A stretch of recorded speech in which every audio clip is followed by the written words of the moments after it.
nin adduunka daaqaba la waa ama dambeeyaay ninkii waaye joogaba mar baa laga dahayaay nin haddii la dayn nabigii baan laga dulqaadeene haddii aniga lay dilo wad buu ina dul joogaay daaqtarkii haddii lay gesho iyo daawicii waranka doogta iyo xanuunkii haddaan nabar isku duubo ducaan la yeelan haddii diiman la saaro daahirow sidee tahay haddii layga dayn waayo naftu way daryaantay iyo hadday neeftal dala gaadho yaasiin hadday igu dayaan diidi maayaane hadday iga dareertoon sidii dogob madoobaado dayac dhacay sidiisii haddii daaha lay daayo dargadii lay dhigay haddii laygu doonyeeyo qaylada dalluunka haddii dariska loo sheego gudmo daabab dheer iyo haddii doobta lala boodo dirridii bannaaneed haddii diirka laga qaado maydku waa dilaacay iyo hadday doona badan yeedho duncadii lay tolay haddii laygu dalaqsiiyo jinaasada dadaalay hadday daacadii noqoto waryaadayn u haysiyo hadday yaa dambila gaadho siigiya hadday igu dadaan luxud la doordooray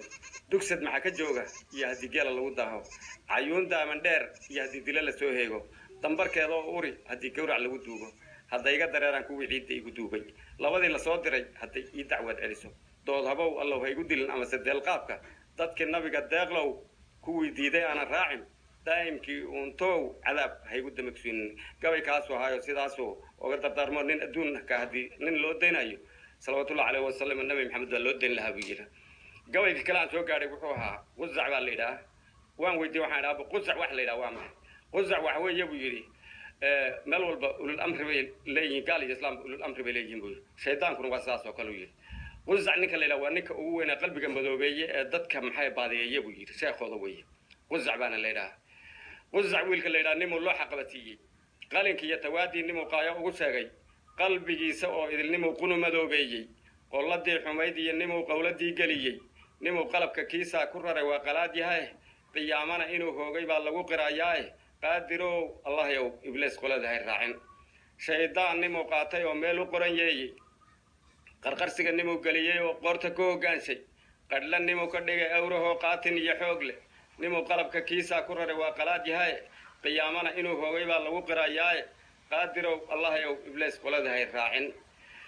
nimaan qaban nimaan qubin nimaan qaybta nabi raacin nin weyn oo qur-aanka iyo wardiga qaari ku ahaanin nimaan qoobka waysada ku wadin quruxsanaan waaye waa sida qansiirka oo kaliya qolobka doofaare qaydhiirsi iyo oohin iyo qooma muuxigiye qiyaamana inuu hoogay baa lagu qirayaae qaadirow allahyow ibliis qoladahay raacin qoodnaani mayno wad baa qoorta inoo sudhane quudkaan cunayni iyo hawadan waa la soo qabane qarab baa horraysoo kob buu qalinku yaallaaye qaruumooyinkii hore ma qabin qaaman gooni ah qaadirow allahyow ibliis qoladahay raacin qariib weeye mawdkii hadduu qabasho ii gaadho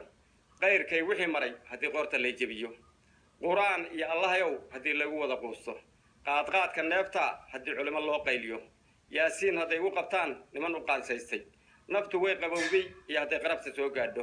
anigoo qaqaab galay haddii layga qalab qaato dhulkii qirada weynaa haddii qawda laga saaro meeshu way qodnayd iyo hadday qaada badan yeedho qaynuunka mayd yahay haddii qurux la ii maydho kafankoy qiyaaseen haddii qaab la ii geliyo waryaqaan u haystiya haddii qoladii loo yeedho qabuurtii madoobayd haddii laygu qalam siiyo luxudkaa qarsoome hadday igu qayaan siigo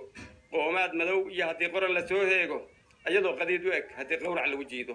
haddii qurubyadeediyo hilbaha la ysku qaybqaybsho hadduu iga qulqulo aadmigii qale hasiisiiye anigoo qabriga aal haddii laygu soo qayliyo laba idanka ii qabay hadday qira tiraa diinta eebbow hadalka kii quruxsan iyo qowlsan igu toosi qoonkii rasuulkaan ahay iyo qolo islaameed tawxiidka waan qiran jiray iyo qowlka eebbahay qibladaan u taagnaan jiro qaadhic maahayne afartii qulufooyinkan qaabil leeyahay qumanow sadiiq iyo calan qurux haysaaye cumar baan qalbiga doonayaa inuu iqaadaaye qandigii cismaan baan ahay iyo qalabwoodkiisiiye jiilaani baan u qaylyani inaan qaadiryaa lahay qoyska reer xuseen baan ahay iyo qoonka awliye ah qaybahaan nin galay baan hoo qowl u dhaadhacay eebow qalbiga ii sifee qaadir baa tahay wax dhaxaan qarbuudoon adduun qaba u taagnaaye wax dhaxaan qalbiga raacaydhi quruxsanow geele wax dhaxaan qaloombiga loo adqaabki daydaye wax dhaxaan qajaajici lahaa